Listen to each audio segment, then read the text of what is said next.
지난 1월과 2월에 우리가 성경의 큰 그림을 그렸습니다. 성경이란 과연 어떤 책인가?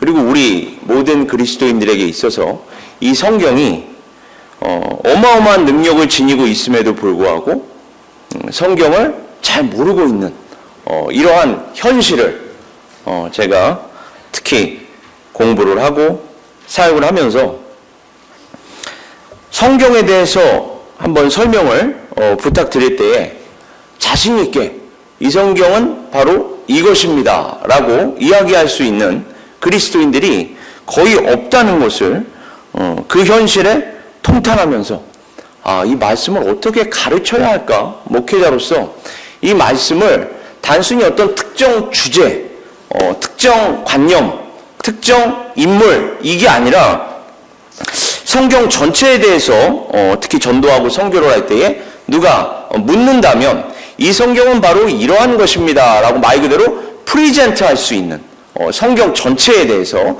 프리젠트 할 수 있는 그러한 말씀 사역을 감당해야겠다라고 결심을 하고부터 어디에서 가르치고 어디에서 말씀을 전하든 성경 자체에 집중을 하게 됐어요. 그래서 성경 자체만 놓고 우리가 이렇게 말씀을 나누어도 사실은 시간이 없습니다. 제가 저의 그 개인적인 이야기를 거의 하지 않잖아요, 여러분. 그 설교 시간에 하지 않음에도 불구하고 늘 시간이 부족한 게 설교할 때에 이 성경 말씀만 가지고 우리가 나누기에도 시간이 부족하기 때문에 그렇습니다. 그래서 오늘도 그 성경이 무엇인지를 이제 오늘부터 창세기부터 말 그대로 창세기부터 요한계시록까지 우리가 함께 나누게 되는데 사실 수요 예배 때에 신약 성경은 이미 시작을 했습니다. 마태복음 2번, 마가복음 1번, 그리고 이번 주 수요일에 또다시 마가복음에 대해서 다시 한번 나눌 텐데 주일은 구약 성경을 중심으로 구약 성경에서 예수 그리스도를 발견하는 것이 너무너무 중요하기 때문에 왜요? 이게 다른 것보다도 유대교인들도 우리와 똑같은 성경을 본다고 이야기했죠. 유대인들의 성경. 그 사람들에게 아마 구약 성경이라고 얘기하면 기분 나빠할 거예요. 왜냐하면 그 사람들은 구약이라는 개념이 아니라 말 그대로 주이시 바이블이라고 생각하기 때문에 그냥 구약 성경 자체가 그 사람들의 성경이기 때문에 우리가 이야기하듯 구약 성경이라고 얘기하면 그 사람들은 그거 자체를 받아들이지 않는단 말이죠. 그렇게 성경에 대해서 바라보는 관점이 다른 것입니다, 여러분. 구약 성경을 똑같이 가지고 있어도 물론 배치도 달라요. 우리가 갖고 있는 성경, 구약 성경의 배치와 그들이 가지고 있는 성경 배치도 다릅니다. 더 중요한 건 그 구약 성경을 바라보는 관점 자체가 다릅니다. 유대인들과 우리 그리스도인들이 보는 관점은 우리는 모든 성경을 제가 지난 2번에 걸쳐서 이야기한 대로 예수 그리스도 중심적으로 성경을 봐야 하는 것입니다. 우리는 그 그리스도를 하나님의 아들이시오 살아계신 주님,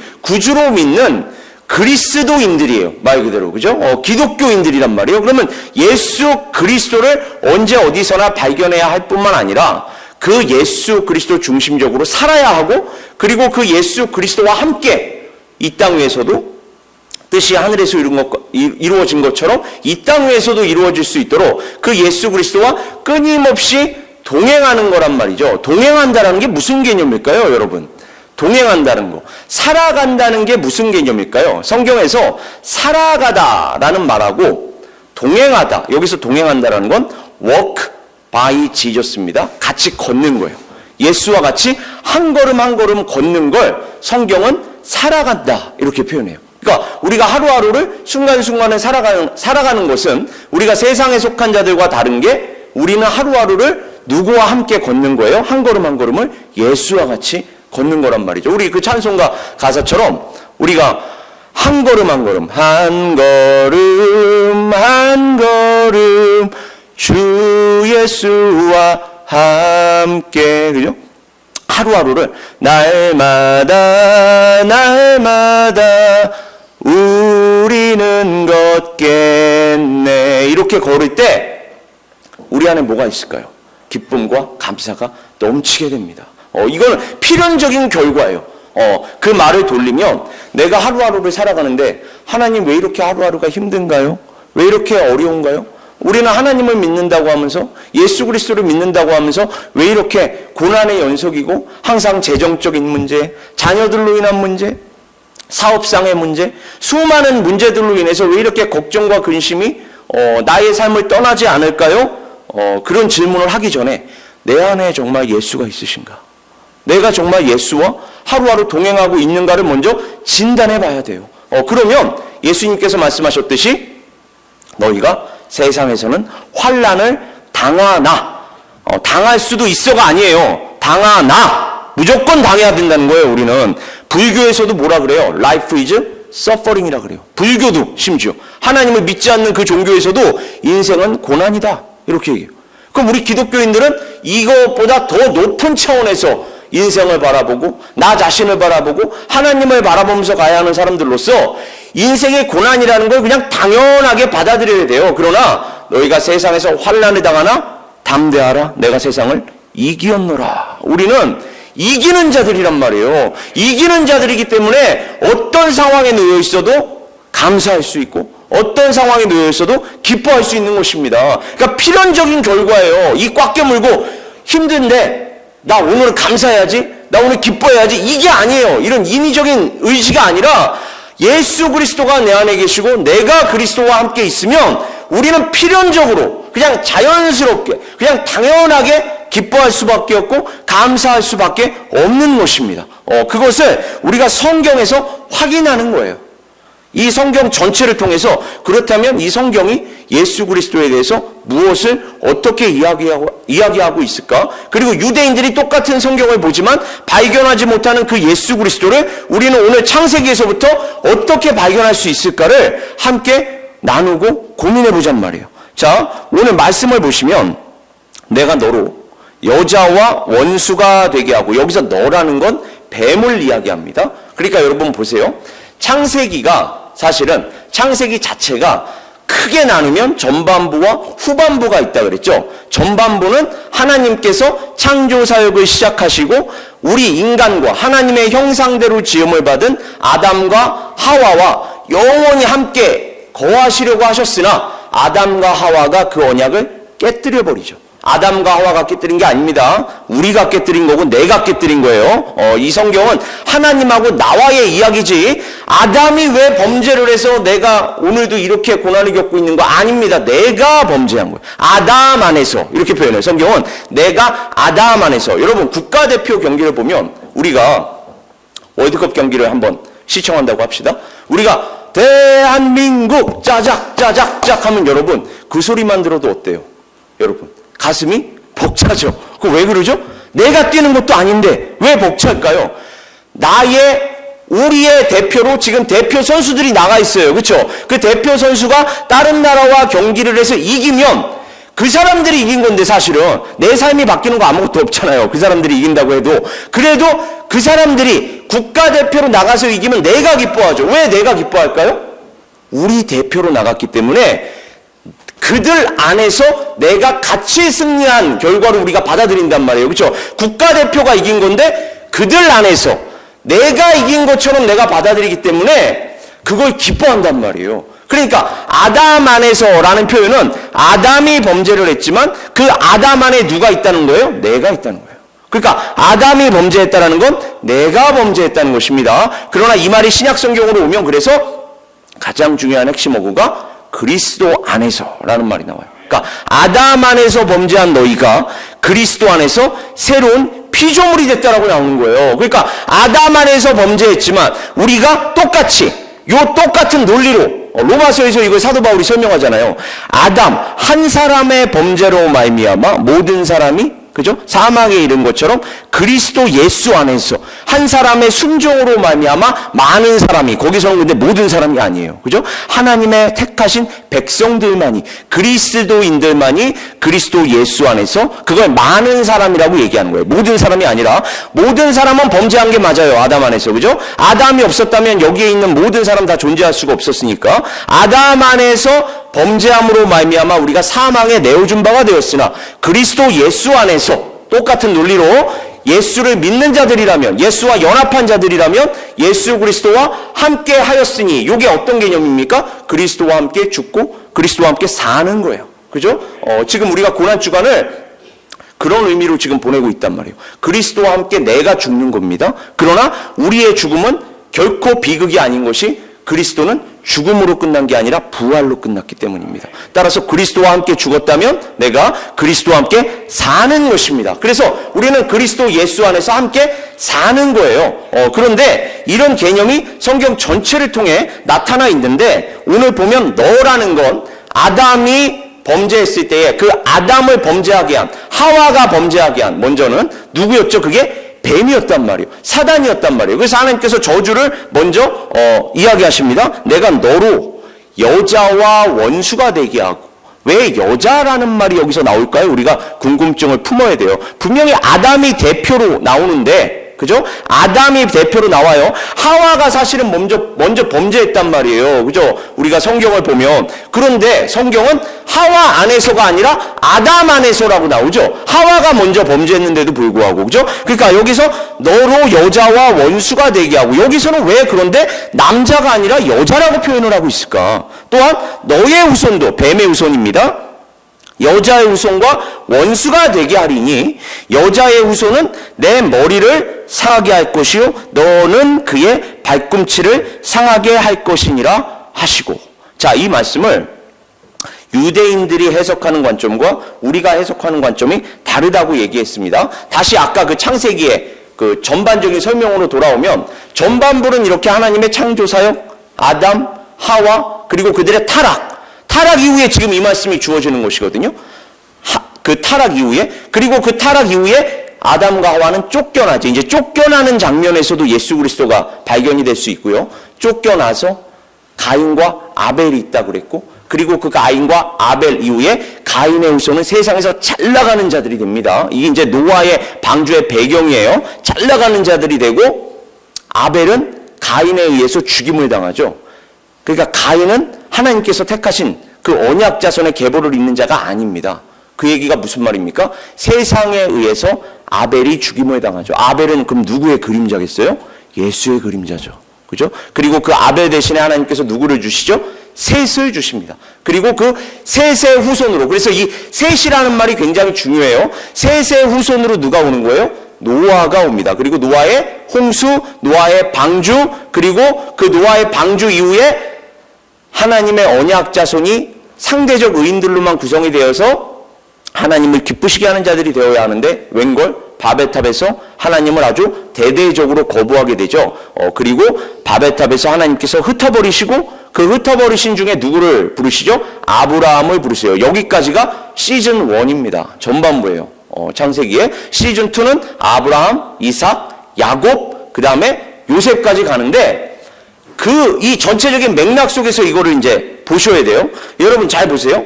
예수 그리스도를 통한 그 하나님의 구원, 이거를 하나님의 구원을 제가 아까 말씀드렸다시피 새 창조라고 얘기합니다. 그래서 그리스도 예수 안에서 너희가 새로운 피조물이라 이렇게 얘기해요. 고린도후서를 가보면. 그죠? 그러니까 그리스도 예수 안에서 우리가 구원받은 걸 또 다른 용어로 얘기하면 새 창조라고 얘기해요. 그래서 하나님께서 첫째 날 빛이 있으라 그러니 이 어둠 가운데에 빛이 있죠. 이거 요한복음이 설명해 주잖아요. 그 빛이 누구라고? 로고스 하나님의 말씀이고 그 하나님의 말씀이 육신이 되어 우리 가운데 거하심에 이렇게 나온단 말이에요. 그러니까 누구죠? 예수를 얘기하는 거란 말이에요. 그러니까 신구약을 이렇게 같이 봐야 돼요, 여러분. 창세기와 요한복음을. 그런데 여기에서 그럼 빛이라는 건 뭘까요? 잠깐 거기에 대해서 설명하자면 빛이라는 게 뭘까요? 이것도 오해하시면 안 돼요. 이거 오해하시면 다음 세대들이 여러분들에게 오셔서 할아버지, 할머니, 아빠, 엄마 여기에서의 빛이란 뭐예요? 그러면 이런 빛 이러시면 안 돼요. 이런 빛 아니에요 지금. 그 빛은 왜요? 햇빛, 달빛, 별빛은 몇째 날 창조되죠? 넷째 날 창조돼요.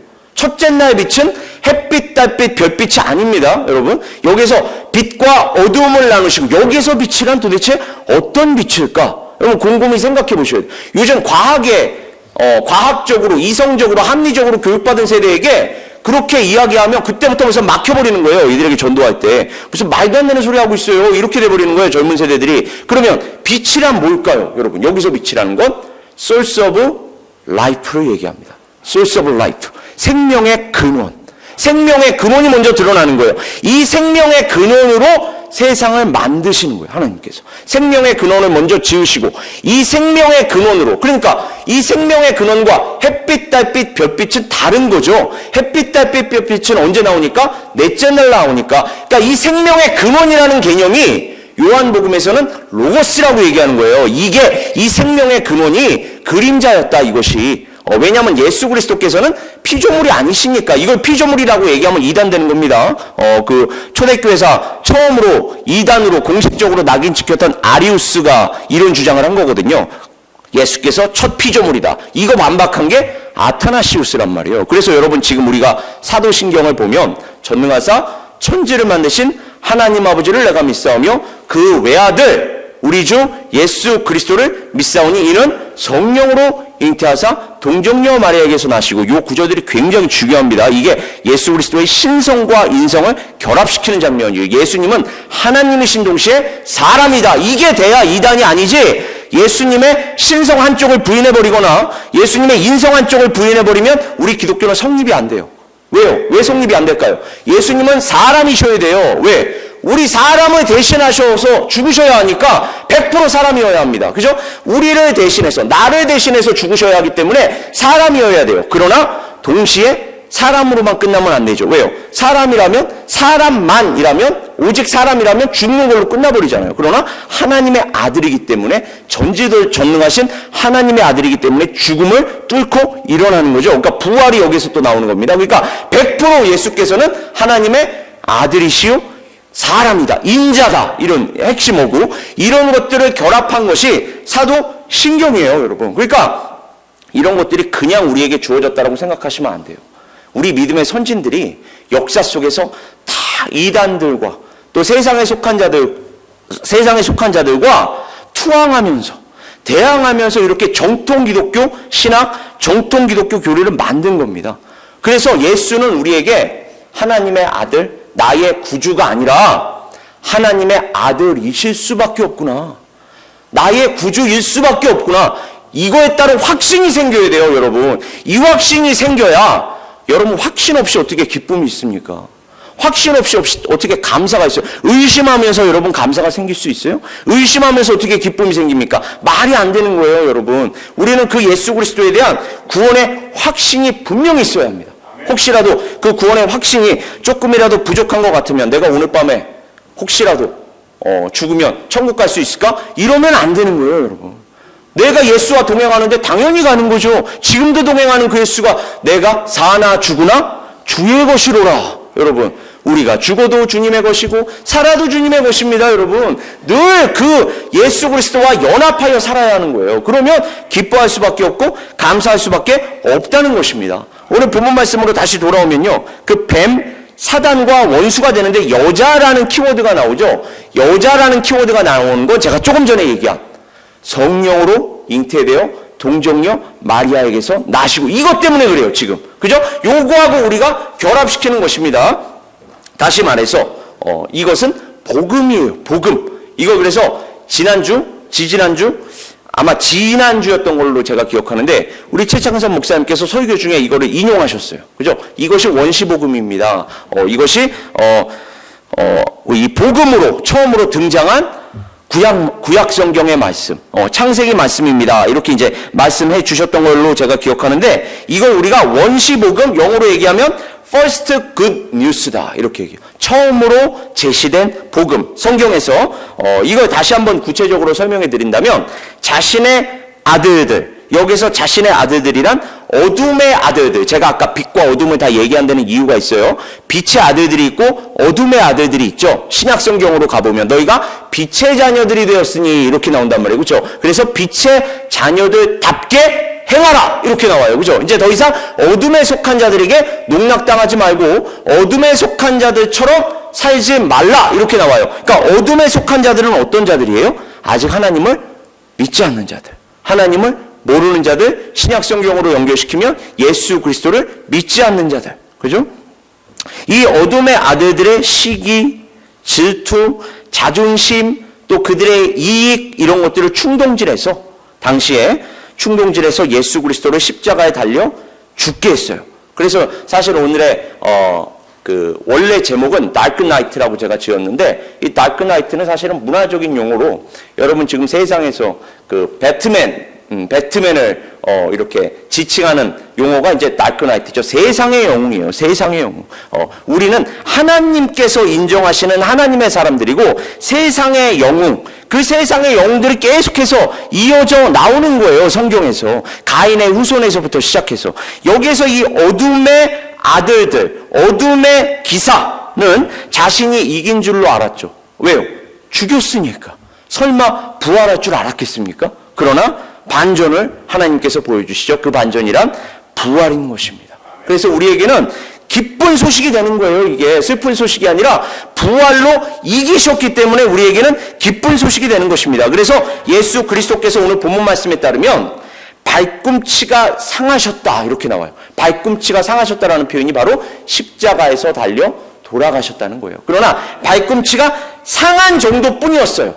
발꿈치가 상한 정도. 그러나 예수께서는요, 사망 권세를 이기시고 사흘 만에 부활하셔서 그 하나님의 나라를 회복시키시며 오늘 본문 말씀에 따르면 표현이 머리를 상하게 했다. 그러니까 예수는 단지 발꿈치를 물림당했지만 사단은, 그의 원수는 머리가 깨져버렸어요. 이건 뭐예요? 치명적으로 죽었다는 것이죠. 그러니까 누가 이긴 거예요? 예수가 이긴 것입니다.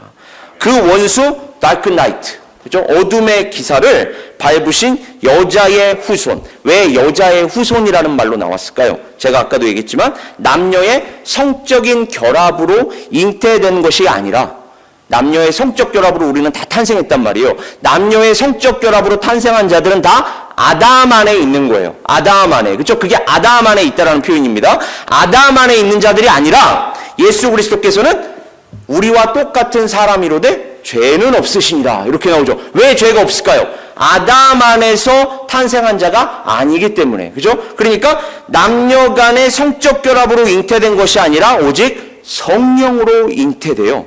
동정녀 마리아에게서 나셔서 여자의 후손이라고 불린 거예요. 여기에서 여자라는 건 1차적으로 누구를 얘기합니까?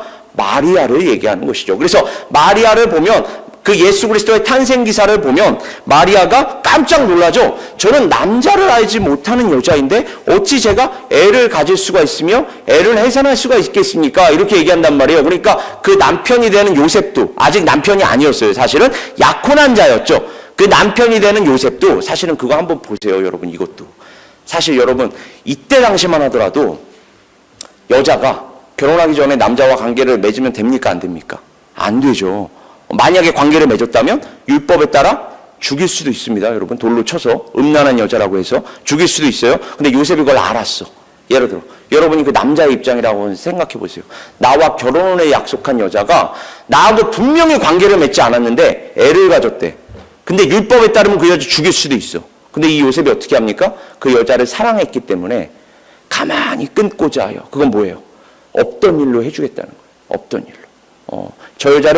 저 여자에게 해를 끼치고 싶지 않은 거야. 물론 저 여자가 우리의 약속된 결혼을 깼지만 애를 가짐으로 인해 그 여자를 해치고 싶지 않아서, 해를 끼치고 싶지 않아서 가만히 끊고자 하여 멀리 하려고 했으나 성령께서 나타나셔서 성령으로 말씀해 주시죠. 천사가 나타나서 성령으로, 아니야, 성령으로 잉태된 거야. 걱정하지 마, 두려워하지 마. 그 여자를 데려다가 결혼 준비도 하고, 그러나 결혼 전에는 뭐 하지 마라? 관계도 맺지 마라. 왜 관계 맺지 말라고 했을까요? 이거 만약에 관계 맺었다고 한번 생각해 보십시오. 분명히 성령으로 잉태됐지만 수많은 사람들이 뭐라고 얘기했겠어요? 아, 저거 분명히 요셉의 자손이야. 이렇게 얘기할 거 아닙니까? 그러니까 아예 그냥 그런 오해의 불씨를 싹 그냥 잘라버리는 거예요. 낳기 전에는 관계도 하지 마라. 그래야만 이 예수께서 무엇으로만 잉태된 자가 되는 거예요? 오직 성령으로 잉태된 자가 돼. 이런 장치들이 성경에 다 마련이 되어 있는 거예요. 이거는 우리가 세심히 성경을 읽고 공부하고, 와, 이 예수는 진짜 하나님께서 우리의 구원을 위하여 예비하셨고 다 이루게 하신 하나님의 아들일 수밖에 없구나. 이렇게 우리는 확신을 가져야 하는 것입니다. 그래서 예수 그리스도께서 부활로 인하여 그 사단의 머리, 그 어둠의 기사의 머리를 밟으시면서 일어나셨어요. 그 예수 그리스도 안에서 우리 또한 그 예수 그리스도와 연합했다면 그 예수 그리스도를 믿는 우리 또한 일어날 줄 믿습니다. 우리는 그걸 믿는 거예요. 우리가 그 믿음으로 지금 고난주간과 부활절을 준비하고 있는 것입니다. 그건 예수의 승리이신 동시에 누구의 승리예요? 예수 안에 있는 우리의 승리인 것입니다.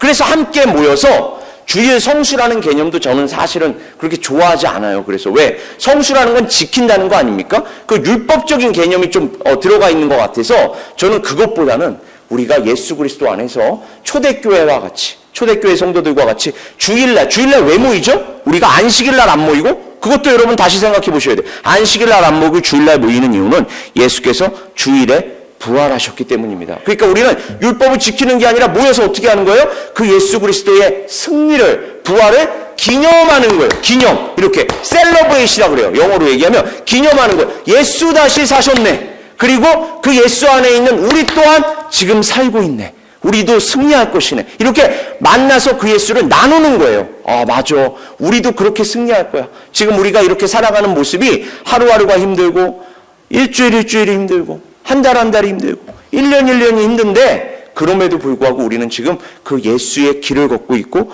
우리가 좀 힘들지만 그 끝에는 영광이라는, 부활이라는 것이 우리를 위해 예비되어 있어. 이게 바로 우리에게는 소망인 것입니다. 다른 게 소망이 아니에요. 그게 소망인 것입니다. 우리는 그 소망을 가기 때문에 이 땅에서 일어나는 일들에 일희일비하지 않을 수가 있는 거예요. 조금 기쁜 일이 생겼다고 해서 막 기뻐하고 익사이티드 돼서, 조금 슬픈 일이 있다고 해서 우울해지고 침울해지고 그러지 않을 수 있는 거예요. 왜요? 우리의 끝은 뭐니까?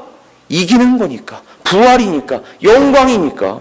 그것을 성경은 전체적으로 우리에게 이야기해주고 있는 것입니다. 그러나 그 믿음조차도, 그 구원에 대한 확신조차도 하나님께서 우리에게 주셔야만 해요. 우리를 긍휼히 여기시고 불쌍히 여기시면서 우리에게 거저주시는 그 하나님의 선물, 그 하나님의 은혜, 그러한 것들에 우리는 그저 감격하고 감사하면서 그 은혜의 복음을 아직 알지 못하는 자들에게 이제 나누어 줄 수 있는 거예요. 그러니까 우울증, 정신분열증, 스트레스 이런 거 여러분 복음이 다 해결할 수 있습니다. 말씀의 능력이 다 해결할 수 있어요. 자기가 깨줘야 돼요. 복음으로. 자기 부인, 그죠? 그리고 자기 부인으로 끝나는 게 아니라 예수와 연합함으로 말미암아 감사와 기쁨이 충만한 삶으로 거듭나는 거. 그런 사람이 어디 우울증이 생길 수가 있고 어디 정신분열증이 생길 수가 있습니까? 여러분 항상 기쁘고 항상 감사한데 복음에 그러한 능력이 있는 줄 믿습니다. 그래서 우리는 그 복음을 나만 갖고 있는 게 아니라 어렵고 힘든 사람들에게 다가가서 나누고 전해야 하는 거예요. 그럴 때 하나님께서는 당신의 나라, 당신의 영광을 위해서 당신의 독생자 예수 그리스도 안에서 우리를 아름답고 좋게 보시면서 마치 그 첫 창조 때 하나님께서 하나하나를 완성하시면서 하나님께서 보시기에 좋았더라. 우리의 모습이 하나님 보시기에 좋아야 할 줄 믿습니다. 어떻게 좋을 수 있을까요? 그게 사실은 오늘 제가 마지막으로 알려드릴 21절에 나와 있습니다. 21절을 한번 가볼까요? 21절. 오늘 준비한 모든 말씀을 지금 거의 다 시간 관계상 생략하고 그쪽으로 가고 있는데 21절을 가보면 어떠한 핵심어가 나오느냐? 가죽 옷이 나옵니다. 가죽 옷. 그죠? 가죽 옷이라는 게 뭘까요, 여러분? 가죽 옷이. 자, 아담과 하와가 범죄했습니다. 범죄했을 때에 죄가 들어오면 거룩하신 하나님 앞에 죄인인 우리가 바로 설 수 있나요, 없나요? 없어요. 왜요? 하나님은 죄를 용납하실 수가 없는 분이기 때문에, 거룩하신 분이기 때문에 죄와 함께 할 수가 없어요. 따라서 우리가 범죄함으로 말미암아 죄가 우리 안에 들어오면 반드시 필연적으로 뭐를 느끼게 돼 있어요? 수치심. 그렇죠? guilty feeling. 말 그대로 이 죄로 인한 수치심을 느끼게 돼 있어요. 그러니까 필연적으로 우리를 가리게 돼 있어요. 그죠? 우리가 지금 옷을 입고 있는 이유도 그거예요. 우리가 여기서 지금 다 벗고 있다고 생각해 보십시오. 얼마나 부끄럽겠어요. 서로가 서로를 보면서. 그죠? 그 부끄러울 수밖에 없는 이유가 첫 번째, 그리고 가장 근본적인 원인이 어디에 있다는 거예요? 죄에 있다는 것입니다, 여러분. 그 죄를 뭘로 엮었죠? 무화과 나뭇잎으로 엮어서 가렸습니다. 그래서 그 가린 나뭇잎을 하나님께서 너 그걸로 가릴 수 없어. 너 그렇게는 너의 죄를 가릴 수 없어. 그리고 죄를 가릴 수 없다면 나와 너는 함께 할 수 없어를 가르쳐 주세요. 그리고 무엇을 지어 입히십니까? 가죽 옷을 지어 입히십니다. 여기서 가죽 옷이라는 건 동물의 가죽이겠죠. 그럼 동물의 가죽이라는 건 동물을 죽였다는 거네요. 벌써 지금 여기서, 그죠? 동물을 죽이고 그 동물의 생명, 왜요? 피니까, 피. 여기서부터 벌써 구약 성경의 제사 제도의 어떤 원형을 볼 수 있는 거예요. 그렇죠? 내가 너를 이와 같이 구원할 거야. 그렇죠? 동물의 피, 동물의 생명. 그러나 그것 또한 그림자였죠. 그래서 히브리서 가면 히브리서가 여러분 모든 율법, 예배, 제사, 11조까지 다 거기에 강해가 되어 있거든요. 히브리서를 가보면 거기 이렇게 나와 있어요. 너희가 설마 동물의 피로 너희가 구원을, 죄를, 속함을 받을 수 있다고 생각했니? 아니야. 동물의 피가 어떻게 너희 죄를 해결할 수 있겠니? 그거 그림자였어. 사실은 누구의 피에 대한 그림자였다는 거예요? 예수 그리스도의 십자가 보혈에 대한 그림자였다는 것입니다. 이렇게 동물이 너희를 대신해서 죽었지, 그리고 그 피로 말미암아 너희가 속죄함을 받았지, 구약 성경만 하더라도 내가 그렇게 서서히 너희들에게 내가 어떻게 너희를 구원할지를 가르쳐 주었는데, 궁극적으로는 이게 무엇을 너희에게 알려주고자 했던 것이냐? 나의 독생자의 십자가 보혈로 너희를 구원하겠다라는 나의 그 의지, 나의 뜻을 그렇게 서서히 너희들에게 보여준 거야. 이렇게 얘기하시는 거예요. 그게 창세기에서는 가죽옷이라는 핵심으로 등장하고 있는 거예요. 그래서 가죽옷으로 지어 입힙니다. 그런데 여기서도 또 중요한 게 있어요.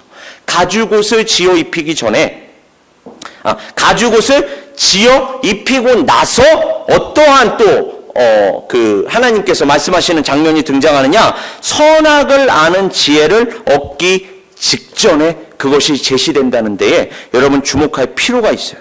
왜 그러느냐? 하나님의 은혜는 심판에 앞서 우리에게 다가오기 때문입니다.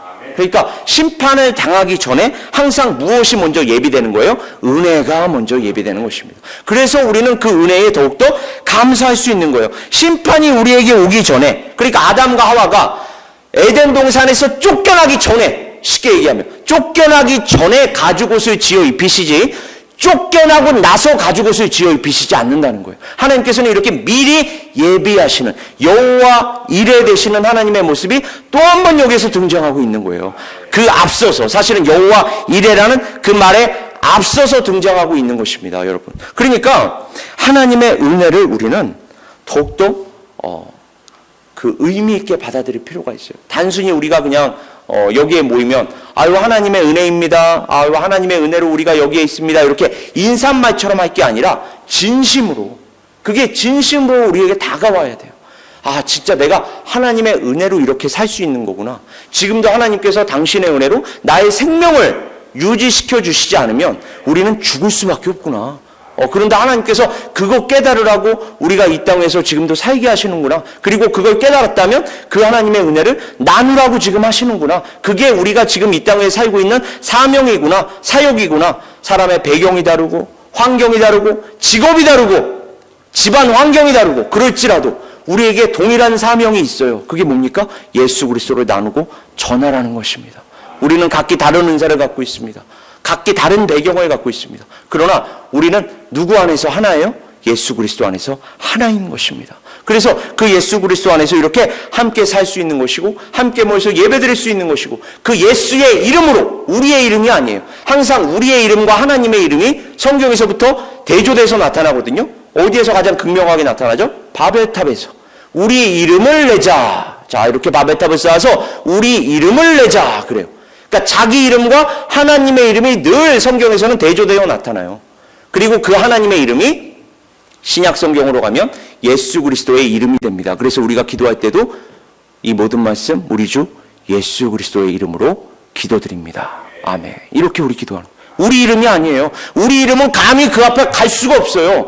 예수의 이름만 갈 수 있는 것입니다. 이거 하나하나가 다 의미가 있는 거예요. 우리는 그냥 습관적으로, 형식적으로 아무렇지도 않게 그냥 매일 그렇게 하니까 아무렇지도 않게 하지만, 여러분 하나하나 되새겨 보면, 곱씹어 보면, 아 이게 이런 의미로 하는 거구나. 그래서 성경에서도 보면 되새김질하는 동물을 정결하다고 얘기하죠. 아니, 동물이 무슨 정결하고 불결한 게 어디 있어요? 하나님께서 다 지으신 건데. 근데 왜 되새김질하는 동물을 정결하다고 할까요? 우리도 하나님의 말씀을 끊임없이 되새기라는 것입니다. 그걸 통해서 너희는 그 하나님의 말씀을 끊임없이 오늘, 내일 모레 그 말씀 안에서 끊임없이 그 말씀 되새기면서 살아야 돼. 그래야 내 앞에서 너희가 깨끗할 수 있어를 가르쳐 주시는 거예요. 그 말씀으로만 우리는 깨끗할 수가 있는 것입니다. 그러니까 여러분, 말씀 생활 정말 열심히 하셔야 돼요. 열심히 하셔야 돼요. 하루하루 말씀을 읽으셔야 합니다. 그냥 드리는 말씀이 아니에요. 말씀 중심의 삶이 되어야 기도가 나오게 되어 있고, 저는 충격적으로 많이 놀랐어요. 교회 안에서요, 목사님들이, 또 우리 안수 집사님들이, 또 교회 지도자들이 누군가에게 기도 부탁을 시키면 그 기도 부탁을 부담스러워해. 그죠? 저 어떻게 기도할 줄 잘 몰라요. 또 기도인들을 좀 부탁드리면 저 기도인들을 어떻게 할 줄 몰라요. 여러분, 기도는 숨 쉬는 것과 같다 그랬어요. 숨 쉬는 게 힘들면 어떻게 해요, 여러분? 그죠? 그러니까 숨 쉬는 게 근데 왜 힘들까요? 훈련이 안 돼 있어서 그래요. 그럼 훈련이 왜 안 돼 있을까요? 또 말씀을 잘 모르기 때문에 그렇습니다. 말씀을 읽는 것 자체가 사실은 하나님과의 대화거든요. 그 말씀 중심의 삶이 되어야 기도 중심이 될 수밖에 없고, 말씀과 기도 중심이 되어야 성령 충만한 삶으로 이어지는 거예요, 여러분. 그러니까 말씀과 기도 없이 기쁨과 감사는 있을 수가 없습니다. 거기에서 나오는 기쁨과 감사는 그냥 내 의지, 또 나의 상황에 따른 기쁨에 불과해요. 만약 그럴 수 있다 하더라도. 여러분, 말씀을 갖고 계셔야 돼요. 그리고 그 말씀에 따라 기도하셔야 합니다. 그래야지만 하나님 앞에서 우리가 하나님을 하루하루 더 알아갈 수 있는, 그러면서 성령으로 충만할 수 있는 그러한 신앙생활을 할 수가 있는 것입니다. 그렇게 우리는 하나님의 옷을 받는 거예요. 오늘 아담과 하와가 가죽옷을 받듯이. 그래서 신약 성경은 이렇게 얘기합니다. 너희가 이제는 그리스도로 옷 입었느니라. 이렇게요. 그리스도로 옷 입었대요. 이런 구절이 그냥 나오는 게 아니라니까요. 가죽옷이 결국은 궁극적으로 가리키는 게 누구라는 옷이었다는 거예요? 예수 그리스도라는 옷이었다는 것입니다. 여러분이 이제 그리스도라는 옷을 입었다면 죄로 인한 수치심이 있어요, 없어요? 없다니까요. 왜요? 예수가 우리의 죄 문제를 해결해 주셨기 때문에. 어디에서요? 십자가에서. 그래서 이런 하나하나의 표현, 하나하나의 구절들이 그냥 제시된 게 아니라 신구약이라는 연속선상에서, 그리고 성경 전체라는 큰 그림 속에서 이게 그런 얘기구나. 예수 그리스도가 우리가 옷을 입었다는 얘기는 하나님 앞에 갔을 때에 우리가 지금 옷을 입고 있는, 그러니까 이런 것들도 다 일반 계시가 사실은 보여주는 거예요. 우리가 옷을 입고 있으니까 부끄럽지 않죠. 마치 그와 같이 하나님의 심판의 보좌의 앞에 섰을 때에 우리가 예수 그리스도 옷을 입고 있으면 더 이상 부끄럽다, 부끄럽지 않다? 부끄럽지 않다는 것입니다. 그럼 하나님께서 우리를 보시는 게 아니라 누구를 보세요? 우리가 입고 있는 예수 그리스도를 보시고 너는 나의 자녀구나. 그래서 예수님의 비유를 보면 천국잔치에 초대된 자들, 그래서 그 초대된 자들을 다시 이제 둘러보시려고 딱 오셨는데 예복을 입지 않은 사람이 있네. 그러니까 너는 왜 예복을 입지 않고 있니? 그러니까 아무 말도 못하죠. 야, 저자를 쫓아라. 저자는 바깥 어두운 데로 쫓겨서 이를 갈게 되리라. 슬피 울며 이를 갈게 되리라 그러죠. 거기서 예복이라는 게 그러니까 결국 뭡니까? 예수 그리스도를 얘기하는 것입니다. 예수 그리스도라는 옷을 입고 있으면 하나님께서 너는 예복을 입고 있구나. 맞네. 너는 이 나라에 적당한 옷을 입고 있구나. 그래, 너는 이 나라 백성이 맞지. 이렇게 우리를 인정해 주시는 거예요. 그런데 요즘은 이 나라라는 개념, 공동체라는 개념이 점점 희석되고 있어요. 제가 지난 2번에 걸쳐서 이 공동체라는 개념이 점점 희석되고 있다는 것을 여러분들에게 말씀드렸어요. 이 부분이 여러분 살아나야 합니다. 과거에 여러분 오히려 공동체 정신이 너무 강했어요. 여러분 인류 역사도 이렇게 큰 그림으로 한번 보셔야 됩니다. 인류 역사가 이렇게 큰 그림으로 보면 지금 현실도 어느 정도 이해가 돼요. 예전에는 공동체 정신이 너무 강했어요. 전체주의, 공산주의 이런 거. 이거 아니구나 이렇게 느꼈단 말이에요, 사람들이. 그래서 개인주의를 막 강조하기 시작했어. 근데 개인주의도 완벽한 게 아니기 때문에 막 강조되다 보니까 오늘에 와서 부작용들이 막 보이는 거예요. 그죠? 극단적인 이기주의가 나타납니다. 그죠? 그러니까 나만 아니면 되지. 그러니까 과거에는 여러분 요즘에 대한민국 큰 위기라는 거 아시죠? 왜 위기일까요? 출산율이 전쟁을 지금 겪고 있는 우크라이나보다도 낫습니다. 여러분. 전쟁을 겪고 있는 우크라이나보다 지금 대한민국의 출생률이 낮아요. 인구 소멸 위기입니다. 과거에는 밖에서부터 위기가 왔다면 지금은 안에서부터 위기가 지금 닥쳐오고 있어요. 대한민국은. 그게 왜 그럴까요? 극단적 이기주의의 결과입니다. 그러니까 과거에는 나라가 어려우면 안 되지. IMF가 터집니다. 그러면 누구나 할 거 없이 금모으기 운동을 해서 나라를 살리려고 하는 이런 마음이 있었어요. 지금은요. 10대, 20대들이 뭐라고 얘기하는 줄 아세요? 이런 얘기 들으면 나라가 망하면 어쩌라고 내가 힘들어 죽겠는데 이렇게 얘기를 해요. 여러분 나라가 있어야 개인도 있는 거고 또 개인이 있어야 나라가 있는 것입니다. 여러분. 같이 가야 돼요. 그러니까 공동체의 개념과 개인의 개념이 같이 가야 되는데 과거에는 너무 공동체의 개념이 강했다면 지금은 이거에 대한 반대작용으로 개인의 개념만 너무 강해져 버렸어요. 그래서 여러분 드라마나 미디어를 보면 그런 메시지가 계속 나오죠. 여러분 다른 거 보지 마시고 저런 방송이 왜 나올까? 과거에 박근혜 대통령이 막 대통령이 될 것 같으니까 3사에서 방송 3사에서 여왕을 필두로 하는 막 드라마가 나옵니다. 선동여왕, 뭐 대물, 천추태우 막 이런 드라마들이 나와요. 그러니까 그걸 보고서 무슨 어떤 색깔을 가지라는 게 아니라 제가 저 정치 얘기하는 거 아닙니다. 시대 정신을 보시라는 거예요. 이럴 것 같으니까 방송이 저런 방송을 내보내는구나. 요즘에 어떤 방송들이 나옵니까? 공동체 정신을 막 고취시키는 방송들이 나와요. 지난주에 끝난 고려 거란 전쟁이라는 여러분 드라마 아세요? 그런 방송이 왜 나올까요? 막 나라가 위기에 처해 있는 거예요. 우리나라가 어떤 나라라는 거를 보여주고 싶은 거야. 그러니까 고려라는 그 강대국을 우리가 이긴 나라야. 그 전에는 또 어떤 영화들이 있었어요? 이순신을 막 강조합니다. 그죠? 시대 정신이 그래요. 왜? 개인주의가 너무 강해서 공동체는 아무것도 아니라고 자꾸 생각을 해버리니까 이러한 것들이 교회에도 만연되어 있습니다. 젊은 세대들이 교회를 다 떠나죠. 공동체를 중요하게 생각하지 않으니까 나만 예수 잘 믿으면 되지 뭐.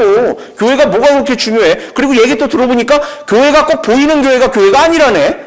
우리가 교회라네. 그럼 나만 예수 잘 믿어도 되는 거 아니야? 이런 정신이 확산되다 보니까 젊은 세대들이 점점 어때요? 교회를 떠납니다. 그러나 성경은 하나님께서 말씀하시는 거예요. 우리는 공동체로 모여서 함께 살아야 하고 공동체로 모여서 함께 예배드려야 하고 공동체로 모여서 함께 기도해야 하고 서로라는 말이 그래서 계속 강조되는 거예요. 공동체로 모여서 함께 말씀 가운데서 승리해야 하는 것입니다. 그래서 이 여자의 씨, 여자의 후손, 이걸 제가 마지막 포인트로 얘기할게요. 여자의 씨, 여자의 후손이라는 건 개인의 개념도 있지만 공동체의 개념입니다. 왜요? 예수 그리스도를 1차적으로 얘기하지만 그 예수 그리스도 안에 있는 우리를 포함하기 때문에. 그죠? 우리가 거기 안에 다 포함되는 거예요. 예수 그리스도의 씨, 예수 그리스도의 후손, 이게 구약 성경에서는 아브라함, 다윗의 자손이라고 나오죠. 그게 나중에는 예수 그리스도의 복음으로 승화가 되는 것입니다. 예수 그리스도의 복음을 갖고 있는 자들은 다 하나님의 언약 자손으로 들어가는 거예요.